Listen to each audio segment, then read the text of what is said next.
جی عزیز دوستو، السلام علیکم۔ آپ دیکھ رہے ہیں اردو ادب لیکچرز، اور آج ہم خواجہ حسن نظامی کے اسلوب نگارش اور ان کی انشائیہ نگاری کے حوالے سے بات کریں گے۔ دوستو، بیگمات کے آنسو جو ان کی کتاب ہے وہ غدر دہلی کے افسانے اور آنسو کی بوندیں کے نام سے شائع ہو چکی ہے۔ یہ کتاب 1857 کے واقعات کی روداد ہے۔ خواجہ صاحب لکھتے ہیں، مسلمانوں کی ہندوستانی تاریخ میں رونے اور غمگین ہو جانے کے بکثرت حالات موجود ہیں، اور ان میں دہلی کے انقلاب کی داستان بھی ہے۔ مجھ پر جس چیز کا اثر ہوا وہی چیز قلم کی زبان پر آ گئی۔ خواجہ صاحب 1857 کی جنگ آزادی کے حالات، واقعات اور اثرات کو خوبصورتی سے بیان کرنے کے باعث منفرد حیثیت رکھتے ہیں۔ خواجہ صاحب کے اسلوب میں بے تکلفی اور سادگی نمایاں ہے۔ ان کا اسلوب ہر قسم کی ذہنی سطح رکھنے والے قاری کے لیے دلکشی اور تاثیر رکھتا ہے۔ خواجہ صاحب کا اسلوب سر سید کی سادگی اور سلاست، جبکہ مولانا محمد حسین آزاد کی سی شگفتگی اور سجیلے پن کا حامل ہے۔ گویا خواجہ صاحب کا اسلوب مولانا آزاد اور سر سید کے اسلوب کی درمیانی شے ہے۔ سادہ نثر کو ارد گرد کی زندگی میں بکھری تشبیہات اور استعارات کے استعمال سے خوبصورتی عطا کرتے ہیں۔ ان کی نثر میں غزل اور شاعری سے مستعار شدہ رنگینی، معنی آفرینی اور شعریت ہے۔ قوت مشاہدہ، زبان پر کامل عبور اور علم ان کی نثری بنیادوں میں شامل ہیں۔ اختصار ان کی نمایاں خوبی ہے، جبکہ موضوعات کا تنوع خاصا حیران کن ہے۔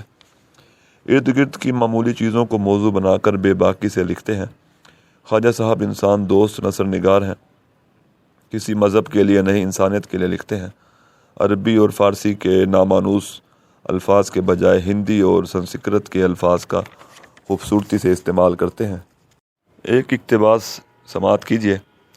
تجھ کو داتا کہیں، تجھ کو مولا کہیں، تجھ کو داور کہیں، تجھ کو کیا کہیں، تو ہر ہے اور ہر سے آزاد، تو ہندو کا برہم اور اوم اور مسلمان کا اللہ، عیسائی کا گاڈ، تو امیر اور غریب کو ایک نگاہ سے دیکھنے والا ہے، ہماری دعا اور پرارتھنا سن اور قبول کر۔ عربی مقولے کے خوبصورتی سے استعمال سے خواجہ صاحب تحریروں کو چار چاند لگاتے ہیں۔ ایک اقتباس سماعت کیجیے۔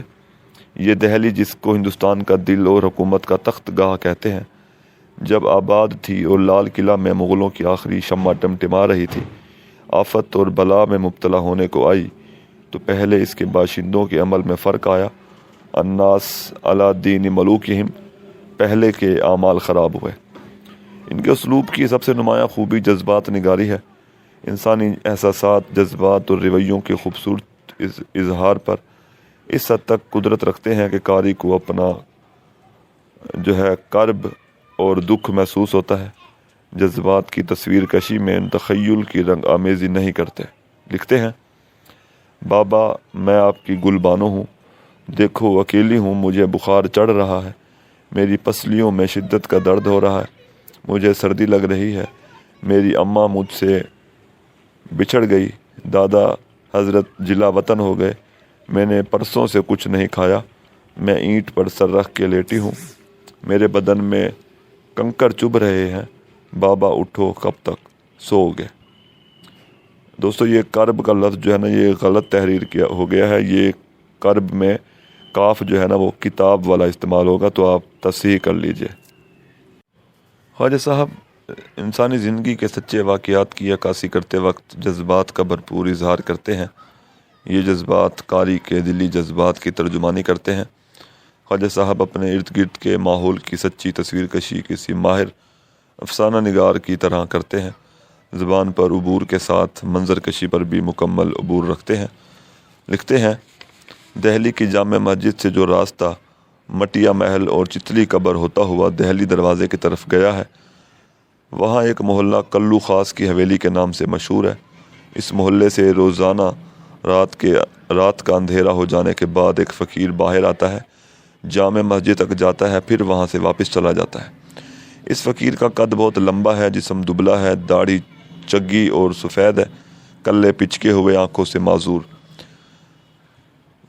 خوشگوار طنز اور مزاح نگاری ان کے اسلوب کا نمایاں وصف ہے۔ وہ اپنی تحریروں سے ماضی کی تہذیبی اور معاشرتی اقدار کی بازیافت اور مستقبل کی تعمیر و تشکیل بھی کرتے ہیں۔